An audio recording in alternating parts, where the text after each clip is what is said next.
Hey there, Viking sports fans. You are listening to the Purple People podcast. My name is Kyle West. I'm accompanied by Adam Carlson. I am sitting right here. Right here, and we are going to talk about Vikings football. Minnesota Vikings football. Yeah. Man, Yeah, it's hard buddy. to sit here and talk about football. We talked about this a little bit before we went on the air here. It's kind of hard after the Vikings have a good season to sit down and say things about the draft or free agency or things like that. I'm not ready for that yet. Neither am I. I just not ready to move on. It's easy, in my opinion, when the team only wins 3, 4 games and you have a whole host of ways that you can go and topics that you can talk about. And we're a young team, and yeah, we've got holes to fill and whatever, but I don't know. I don't know. Just don't want to go there right yet. No, I'm not ready yet either. And as much as I'd love to talk about some draft options or some guys I like in free agency, that's all so far away. I mean, the Super Bowl hasn't even happened yet. That's what we're looking at. Yeah. And I know the Super Bowl isn't going to have the Minnesota Vikings in it, which is what I would love the most, but you got to do what you got to do, right? And we got to watch the Super Bowl. The Pro Bowl's done.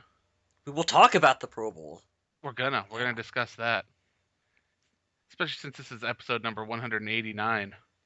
I titled this one Mega Gone, and I'll tell you why in a little bit. I like it. It didn't click until you said it out loud. And then as soon as you did, I'm like, oh, I see what you did there, Mr. Carlson.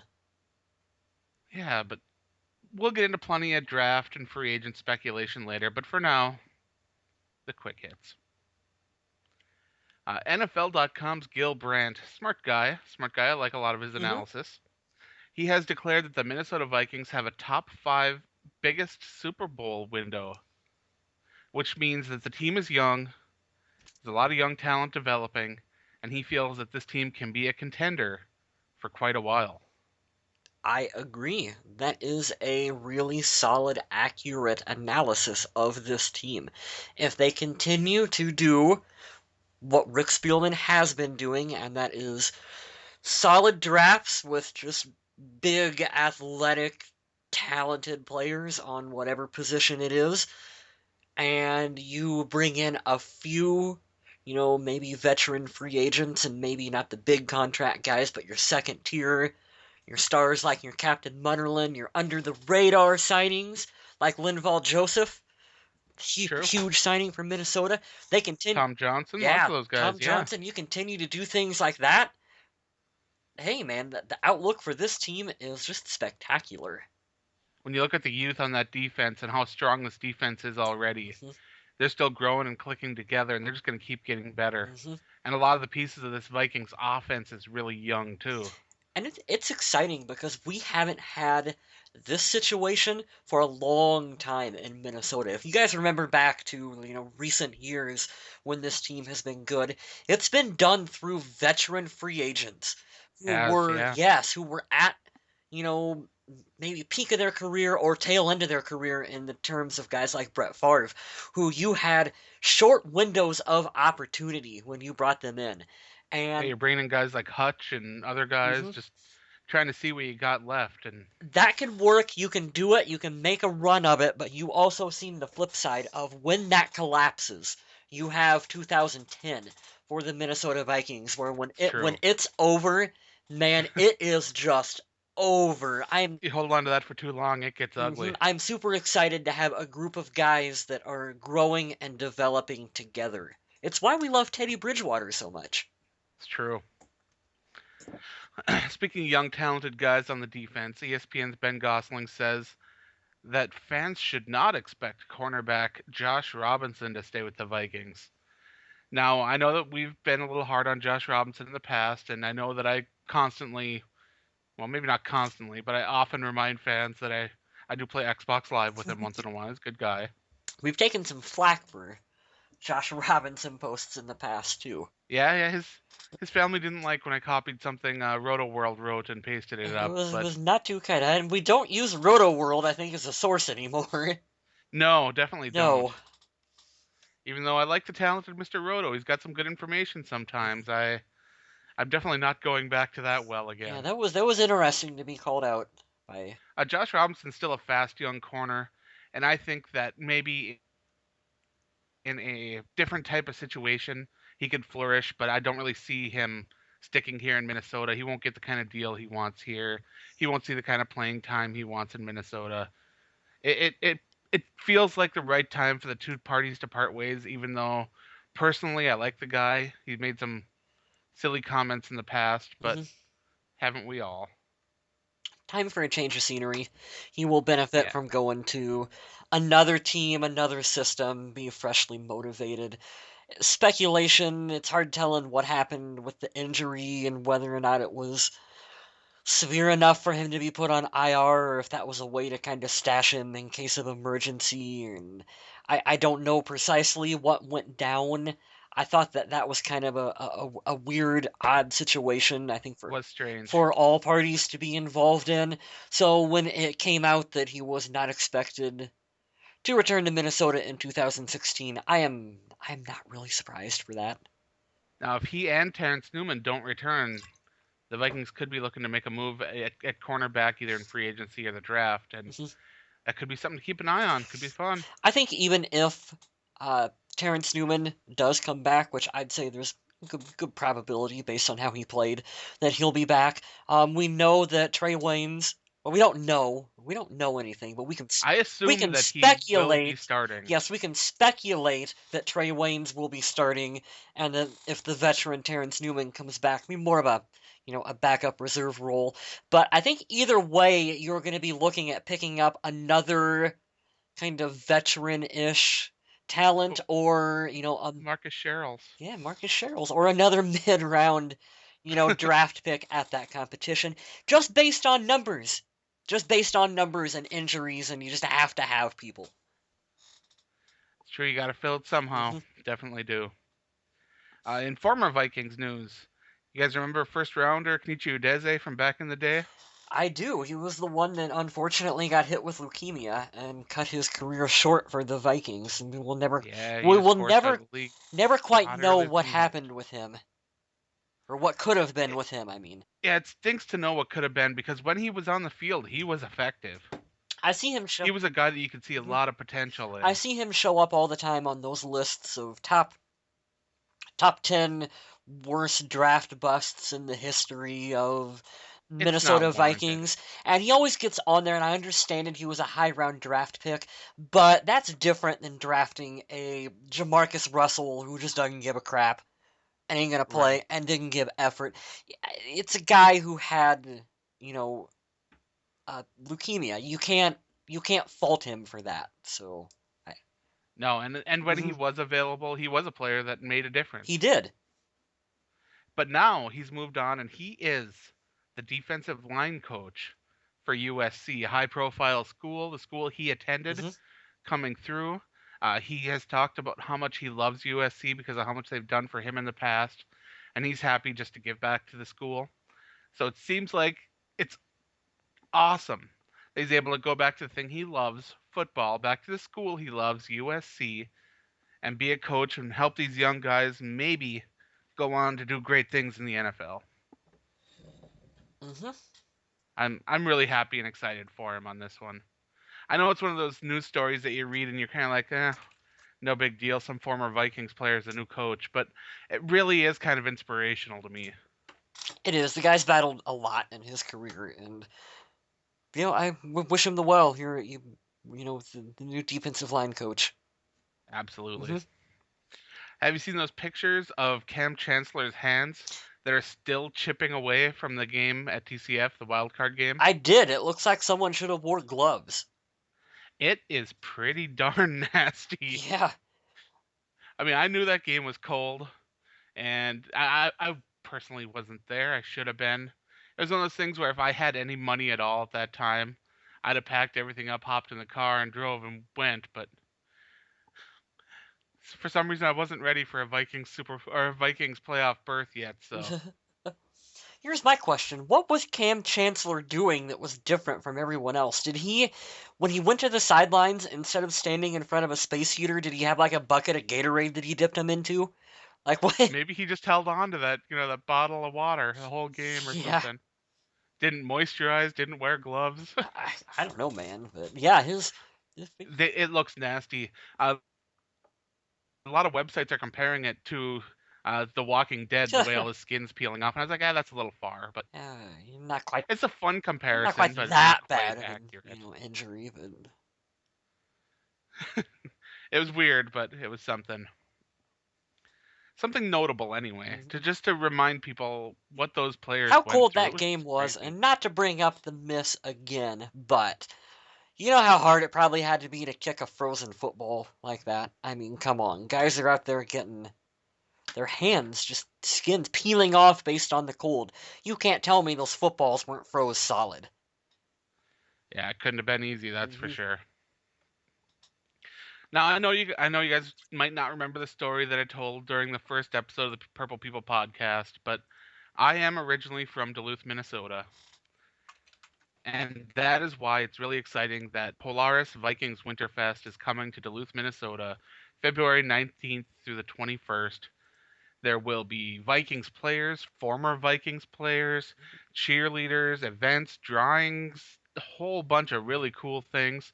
A lot of snowmobiles on display, stuff like that. It's kind of cool to see the Vikings doing all that for the Vikings Children's Fund, which is a great charity, something the team just absolutely keeps chipping away at.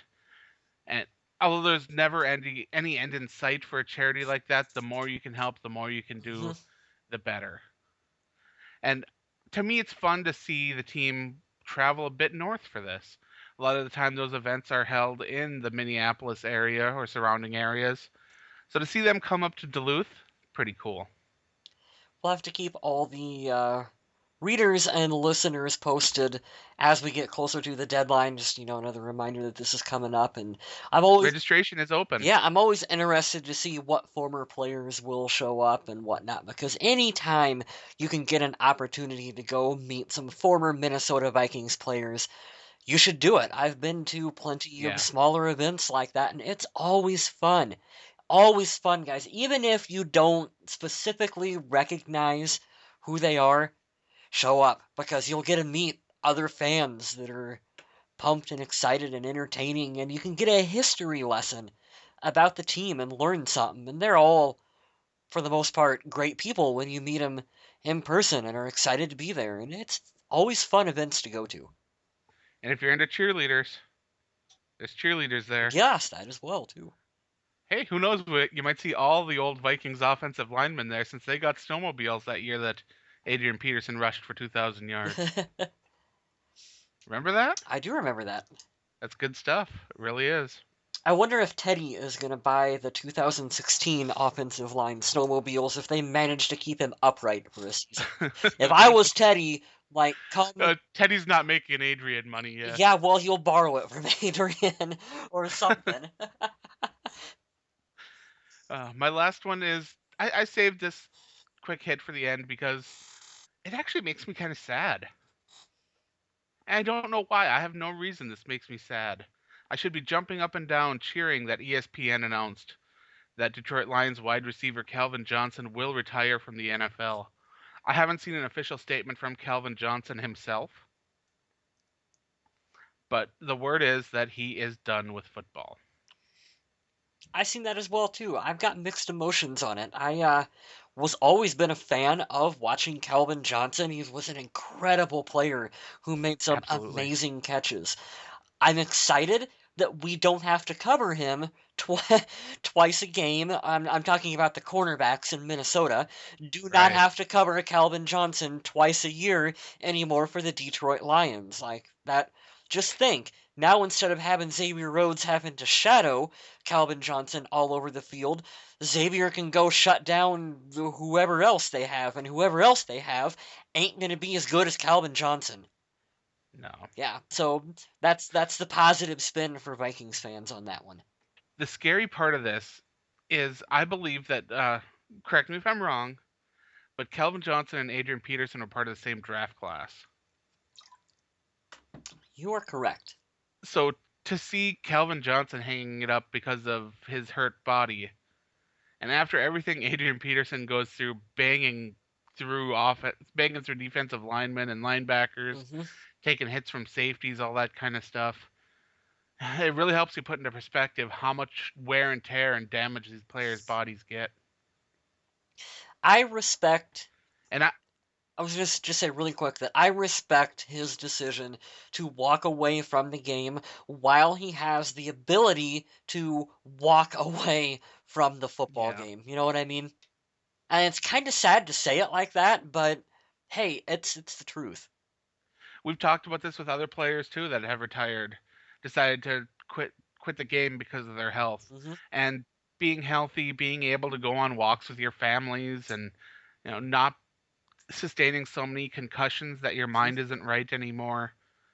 These are big decisions that players have to make. I wrote an article on the Viking Age actually about that very topic. Wrote it earlier today, and it was about players that make career decisions to go out of bounds instead of absorb a hit and add an extra yard. Hmm. And it's a really interesting situation because your mind tells you that you want to get that extra yard, you want to do everything you can for the team. But you also need to make sure you can be in the league and healthy long enough to have a career, set some money aside for your family, be able to be productive, that kind of thing. Hmm. And there's no doubt right now that Calvin Johnson has enough money set aside to be all right. I should hope But so. between his football earnings, his endorsements, everything like that, his family's probably doing okay. So it's not really the money anymore. And if his body is in that bad a shape, it's time to hang it up. And I get that. I do. I Hmm. don't like it because there's a side of me that loves the competition that he brings. He's such a talented football player that I've watched dominate for so many years. He was such a big part of that Lions offense. Matt Stafford could just chuck the ball up and he could come down with it. It was something that most quarterbacks never get to experience in their career. They never have a guy like Calvin Johnson they can do that with. Hmm. So I it hurts to see a guy that never really got a chance to win a championship go so early. Hmm. And there have been a lot of people kind of brutal about it. And I admit I laughed at one of the mean memes out there about it. I did. And it said Detroit Lions killing more legends than Randy Orton. And if you're a wrestling fan, it's kind of funny. I seen that one. I thought I laughed. It's funny. I'm laughing now. I mean, it is funny, but Poor Barry Sanders, poor Calvin Johnson. hmm. They never got their chance. Detroit Lions have never been to a Super Bowl. And I think that Calvin Johnson gave them one of their best chances to do that, and now that window's closed.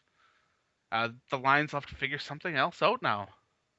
You got to say that they're gonna have to go wide receiver in the draft. You would almost have to bet on it. I mean, at this point, that's a huge hole that just opened up on their team. Assuming that he actually does go forth with this retirement, I feel. When a player can come in and change the way your entire the teams in the division play football. Mm, Minnesota was drafting tall cornerbacks just to deal just imagine. with It's players the like Randy Moss Calvin effect. Johnson. It's crazy. Hmm. He had that kind of effect on the game and the opposing teams he played. It's going to be weird watching the Lions without him. But like I said, I'm thankful because that frees up Vikings to be able to use Xavier Rhodes wherever they want on the field, and he doesn't have to just simply shadow one player. So it'll help us out for sure. Very true. Very true. All right, so Sunday we had the Pro Bowl. Pro Bowl MVP was Russell Wilson. And honestly, Russell Wilson came out and had such a beautiful beginning to the game that there was no denying that he was ever going to not walk away with that prize. That was his to Yeah, start I with. didn't actually read. Did he get the Pro Bowl MVP? Yes. Okay.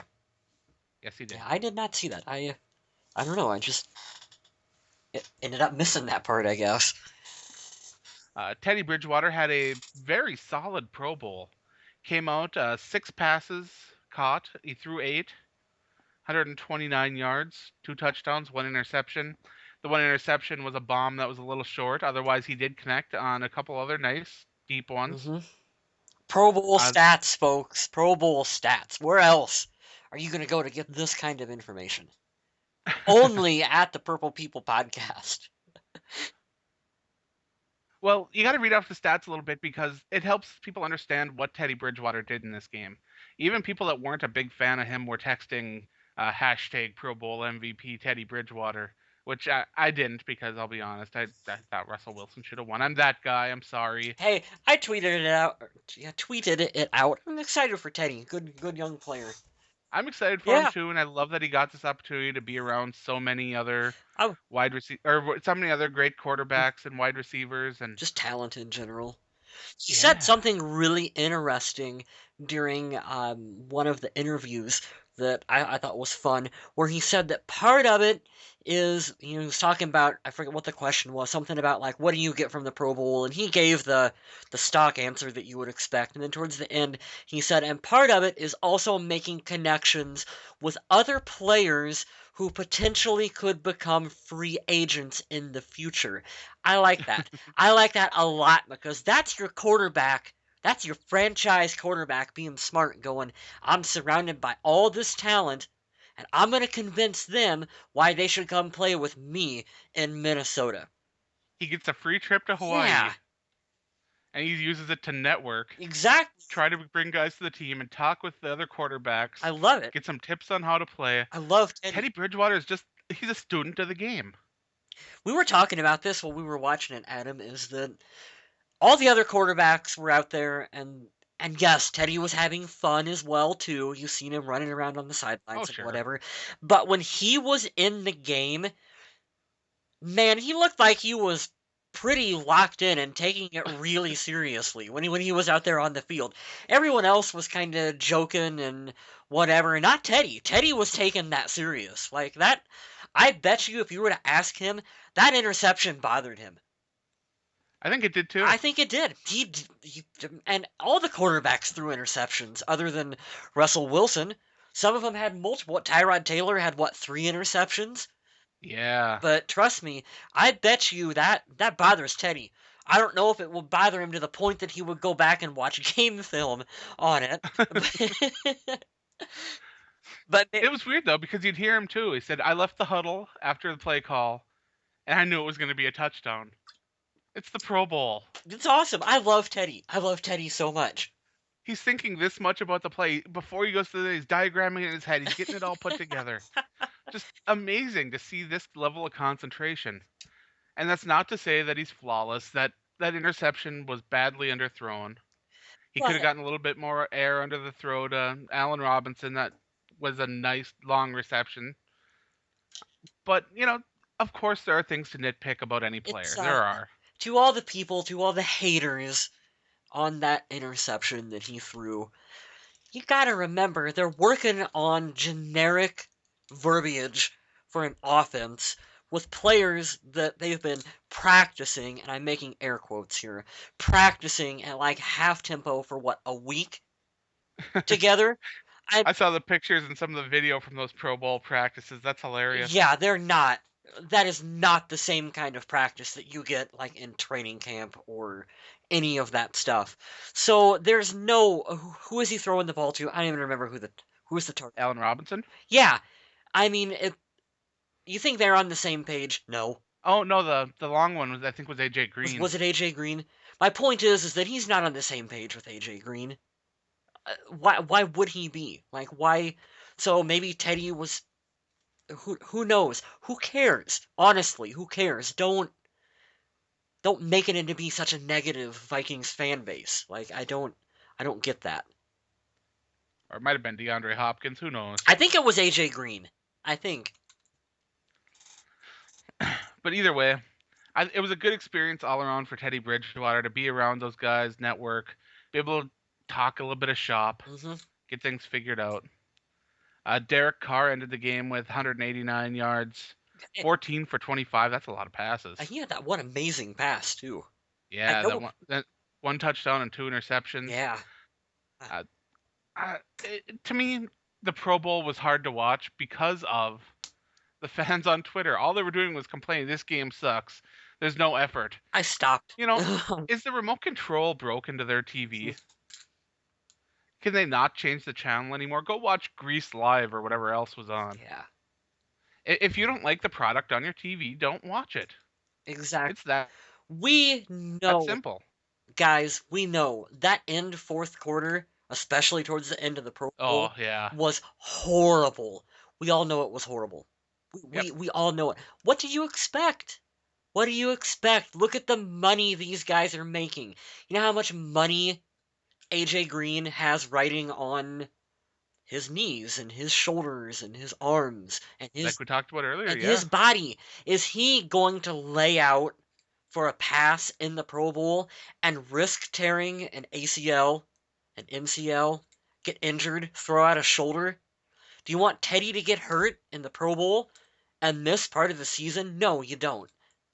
See that awesome stretch out by Jarvis Landry, though? Yeah, I did. That was pretty sweet. Whew, that was hmm nice. I love those plays where they barely keep their toes in bounds for a touchdown pass. That's amazing. Such great Hey, here's a stuff. question for you.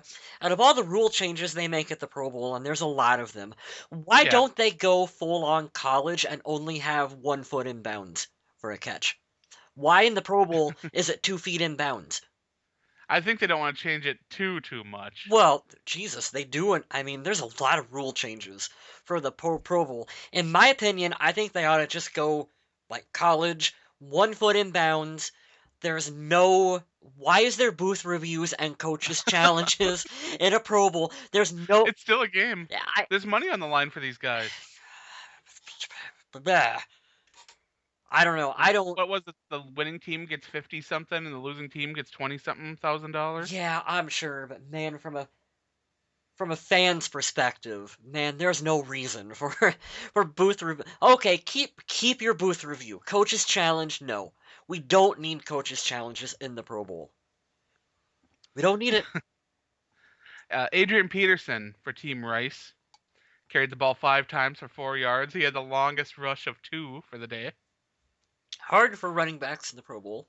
For the most part, it is. It's that running backs in the Pro Bowl are pretty much just decoys. You remember when Adrian got in his rookie season and he ran like it was an actual game? And Oh did he yes, come close to setting the record, or did he set the I record? don't know, but I know he was giving her. I know he came close or set the record for like most rushing yardage in a Pro Bowl. I think maybe it was Marshall Falk that has the Might record. have been. I should look this up. You know, we have this thing called the internet, right? All I know is that the record for fewest yards gained, but in the running game in the Pro Bowl, it has to go to Richard Sherman, right? Oh my God, He that play was, lost 22 yards on that run. and it sucks because that had to happen to Teddy when Teddy was in at quarterback. Oh, Richard Sherman just running all over the place. It was crazy. Otherwise, Harrison Smith had an interception in the game. It's kind of fun to see him get a pick, even though let's be honest, the safeties out there weren't quite giving it all they had. Yeah, would they have Odell Beckham playing safety at one point? They did. Yeah, that was. I thought that was pretty funny. Anthony Barr ended the day with 2, and I'll air quote, tackles, because I don't think there were any tackles at all. And Everson Griffin ended with 1 tackle. But it was pretty cool to see the 4 guys that had never been in a Pro Bowl before get there. The 4 youngsters. Adrian Peterson, been there, done that, did his thing, went home. He's a veteran of the thing. He knows what's expected of him there, and just went in, did his thing. It's an all-star game. Here's an It's nothing more. interesting stat for you. Marshall Falk and Adrian Peterson are the only rookies in NFL history to win both the Offensive Rookie of the Year award and the Pro Bowl's Most Valuable Player award in the same season. There you go. That's kind of a cool stat. I honestly did not know that. That is a really interesting one. Yeah. There you are, looking up all those fancy stats and everything. I am. I want to know who's the leading rusher in Pro Bowl history for some reason. I'm Such a weird stat to think about. I don't even know about that stuff. I'm trying to find it, but I'm not coming up with I much. had an interesting stat sent to me on Twitter from Tommy Gunn. You know Tommy Gunn. Oh yeah, we're a big Tommy Gunn fan.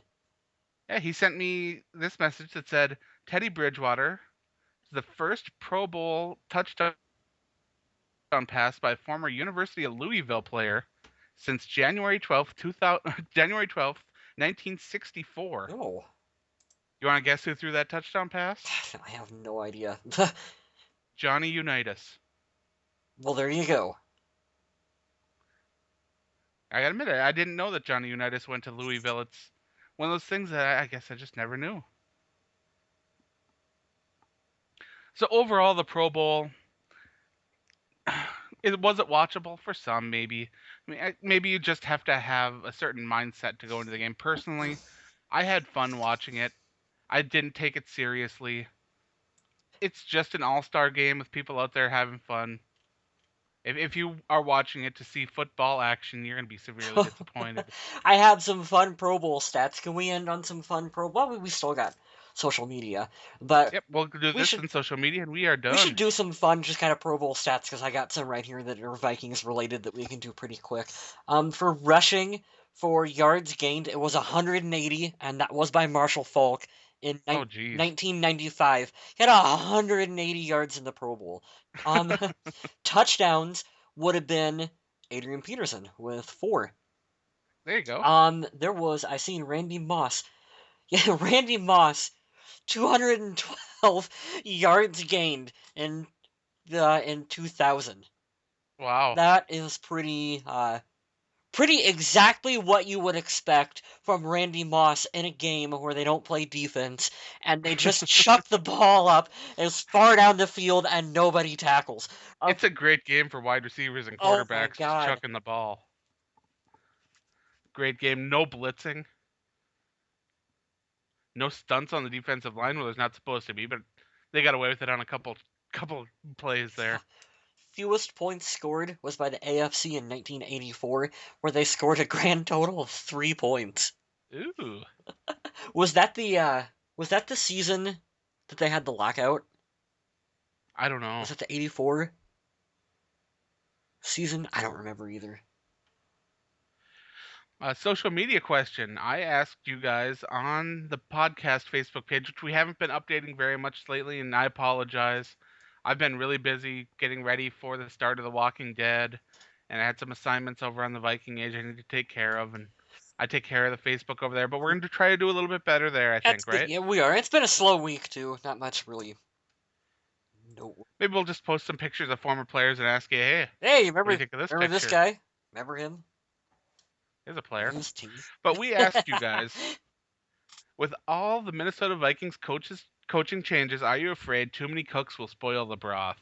Now, basically, what we're trying to figure out is with Tony Soprano's hiring and them saying that he's going to have some input into the offense along with coaching the offensive line. Do you think that all this information is going to get to be a little bit too much and that it's going to lead to some problems with the coaching staff? Dorian Foley did his best Kyle Smith and piggybacked agreeing with you that Coach Zimmer is not going to tolerate any kind of that stuff. Thomas Buge says, we all know who the king of the castle is. Zimmer will keep everybody in line. Jenny Bosness says the same thing. And I like Jenny. She's awesome. Not sure if she's a regular listener, but I like We that hope she's so. active on our page. We hope you were all regular listeners. Everybody should be a regular listener. Yeah. They don't have to be. It's okay. Tell a friend. Recommend a friend. A lot of people saying Zimmer won't allow it. Keith Bell says they're all professionals and Zimmer isn't in a position to lose his job. They've all been assistants before and know what their roles will be. You're always in a position to lose your job. Yeah, I mean, never safe. Yeah, I don't. You should I never mean, think your job is Zimmer's not going anywhere. We're not saying that, but you're always in a position to lose your job in the NFL. It's weird. You can go from having a winning record one year, losing record the next year, and out on the street. Nia Vang says best coaching staff in the NFL, and there's a lot of experience there, a lot of talent. Mm-hmm. David Monahan, he says, I like the thought of 4 head coaches. I just hope it doesn't turn out to be too many foxes in the henhouse. You know what I mean? There might be turmoil. And that's the risk you have when you bring that many established veteran minds together. Brandon Alice, who is always fun, says not unless they want Zim size 12s up their cornhole. Sorry guys. We had to get another corn reference though. We haven't had any yet today. Oh, I forgot. He said he'd lay the smack down Steve Austin style, then chug a Budweiser over their lifeless bodies. And he knows we love wrestling references, so he hit the nail right on the head there. 2 for 2 on that one. Corbin Johnson says if they're there, do their jobs. Because if they don't, they might not have a job anymore. And that's exactly what you just said, Mr. West. Truer words. Scott Conrad says in Zimmer we trust. Tommy Gunn says no because reasons. Mic drop. And Kevin Newman, with some of our favorite responses, he just says no. Just no. Just no. Yeah, just no, not really. No. Yeah, no. We don't have a social media question for next week ready. We'll come up with one. We'll slap it on the Facebook page, and hopefully you guys will talk about it. Mr. West says he'll make it up, and it's going to be something fun. So hopefully it'll be fun. We'll try. It'll be about corn. Maybe about corn. Guys, maybe about the Iowa caucuses. No, probably not about the Iowa caucuses. If the Vikings were all running for president, who would you vote for? Who would you caucus for? That sounds way dirtier than it should. Yeah, that word. Yeah, just isn't something that should be said too many times. Caucus. You say it too many times, and it sounds bad. If all of the Minnesota Vikings, if I had to elect one of them for president, we sound like that's one of the questions that Brian Robinson should be asking the players. It does. It sounds like a 98 question. It sounds like that. But thing. I would probably have to go with Teddy Bridgewater, right? I mean, he's your quarterback of your team. He's the delegator of your offense. He's cool. He's calm. I have to admit, collected. I'm going for Teddy. I'd kind of love to see Everson Griffin in charge. It'd be like President Camacho on Idiocracy. It'd be so much fun. And if you haven't seen the movie Idiocracy, that's one that, if you like stupid, silly movies, you should watch it. I love that movie. So much fun. President Camacho. That'd be Everson Griffin. It sure would. I feel like this should be our social media question for next week. It's just why not? It's just dumb enough that we should do it. Let's make that our official social media question. And some of these reasons could be a lot of fun. Yeah, have fun with this one, guys. We keep saying it, but we're in the off season. We don't have to be so serious. Now it's time to relax a little bit. It's not as serious. Yeah. So we'll post that one up tomorrow. Yeah. We'll close it out by saying that there are some former Vikings in the Super Bowl on Sunday, which I know the Vikings aren't in, but we're going to be watching anyway, right? Mm-hmm. You kind of got to watch the Super Bowl. If you don't, what's the point? If you're a football fan and you don't watch the Super Bowl, I don't understand you. Me neither. But there'll be a lot of Vikings fans rooting for the Carolina Panthers on this one, not because of Cam Newton, not because of Luke Kuechly, who I have to pronounce that way, otherwise I'll say it wrong. It is because of 2 former Vikings players. One of them is former defensive end Jared Allen, who is looking for his first Super Bowl victory. So that'd be pretty nice for him. He does so many great things for charity. Really an awesome guy, and it's a shame that he couldn't get this opportunity in Minnesota, but so close. Wish him the best of luck there. So close in Minnesota. So close.